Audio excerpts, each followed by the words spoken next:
يا مساء الخير على احلى متابعين في الدنيا كلها، عاملين ايه؟ ويا رب تكونوا بخير وبصحة وبسلامة يا رب. النهارده بقى يا شباب معانا حلقة جديدة وقوية جدا، بس قبل اي كلام طبعا ما تنساش انك تصلي على الحبيب المصطفى عليه افضل الصلاة والسلام.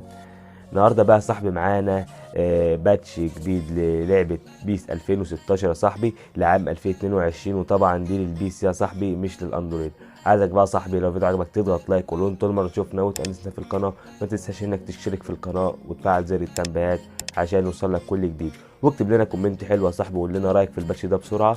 ويلا بينا بقى نروح حلقة الكمبيوتر عشان نشوف جيم بلاي من الباتش ده ونعرض لكم الباتش ان شاء الله. وكمان يا صاحبي لو انت عايز تعرف طريقة تركيب الباتش، في تحت في الوصف لينك فيديو ان شاء الله، روح شوفه وهتعرف طريقة تركيب الباتش بطريقة سهلة وبسيطة جدا.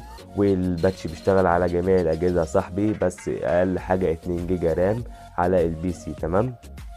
ولازم يكون في مساحة تكون مساحة فاضية بس ايه عشان تقدر انك تركب الباتش، تمام. تحت طبعا في الوصف هتلاقي لينك تحميل الباتش ده صاحبي. ولا بينا بقى نروح نشوف الجيم بلاي من اللعبة وعرض اللعبة. ولا بينا يا شباب عشان ما نضيعش وقتنا، يلا بينا يا شباب.